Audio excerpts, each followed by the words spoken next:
I think there is a lot of misconception about the FSC certification, FSC standard.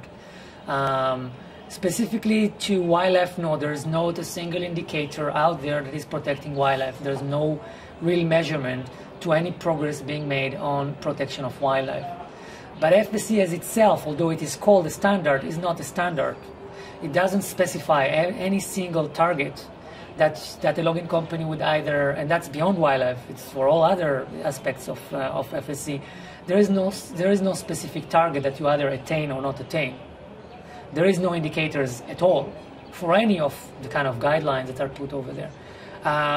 So FSC remains a very, very vague concept, not at all a standard, but rather an opportunity for any, or for a lot of other collaborators that you can choose from to write a report and try to justify that you have done, that you are a little bit less bad than last year. As long as this is done, basically, you can justify your FSC. So that's not a standard. It's not something that I would expect to have. I would expect to have sort of an indicator for us to say this is what is needed for you to actually offset your negative impact on wildlife in the forest. And it's a target. And you either attain it or you don't attain it. It's not even there as a target, let alone as something that has ever been achieved by a logging company around us. No, there is little difference between an FSC certified company and another company.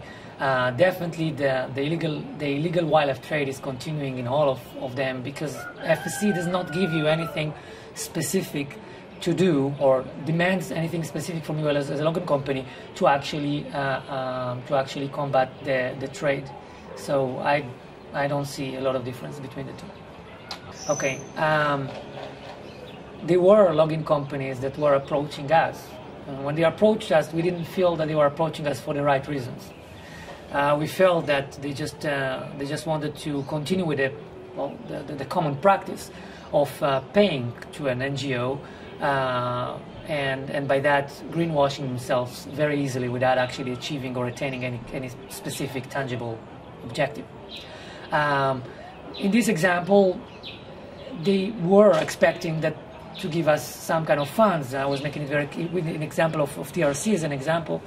They were expecting to give us some kind of funds. I was immediately saying that we are not accepting any funds from a logging company, so that is off the table. But instead, we were saying if you're genuine about what you want to do, then here's what you can do.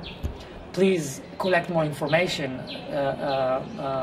Assign 2 or 3 individuals from your logging company and collect some of the information about the illegal trade. It's very easy to collect, it's very easy to understand.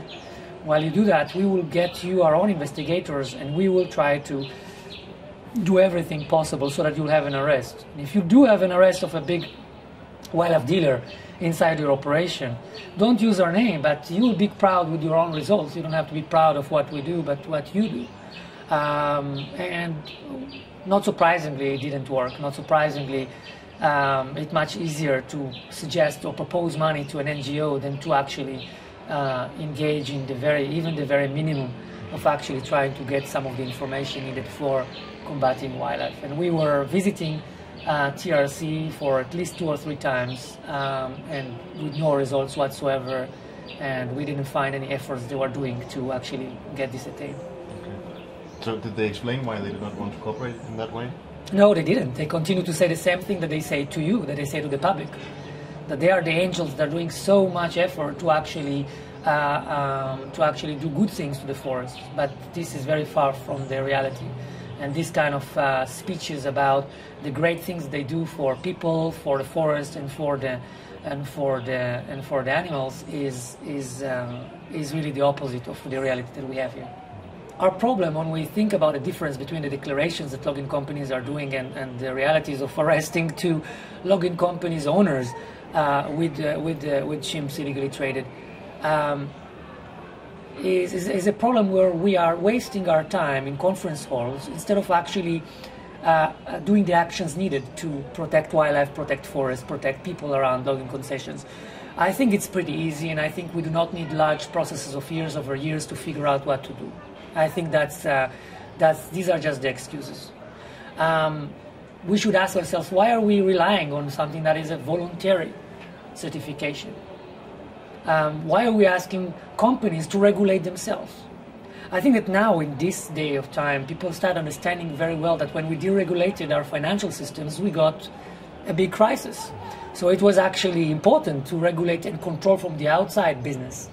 We see what happens with the oil spill now, and it's exactly the oil spill in the Mexican Gulf right now. And people start figuring out, wait a second, it happened because we actually gave the companies to regulate themselves. And that was a big mistake for us. That's exactly what is being uncovered right now. And it's the same issue with logging companies. You don't let logging companies voluntarily regulate themselves. You simply put the rules, and you simply say, wait a second, these are logging companies, and we are in Europe getting this kind of timber, and we don't want our timber to be covered by blood, not of communities, not of chimps or gorillas, and we don't want to see that the forest was destroyed because we needed to use wood. And I think the European public needs to say very clearly, this is what we want, this is the target, and we do not want favors from the logging company. We want to tell the logging companies, either you do this, or either we don't buy your wood. And this can be done in a single day, and the reality can change in this country with a single day.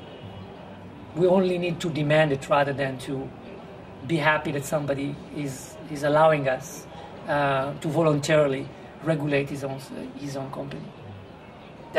What is FSC? Voluntary? Voluntary what? Are you having Coca-Cola company voluntarily telling you which plastic will be healthy for you and which plastic would cause you cancer? No, you have a standard for that in Europe. You have a standard in Europe for a lot of things, but you don't have it for wood. And for some reason. So it's an exception. I'm here for 8 years in Cameroon. For 8 years there are processes of how to regulate the forest sector. And we have not moved an inch. So it's not going to any direction, except wasting a lot of time and trying to diffuse pressure and trying to deceive the public in thinking that it's all under control.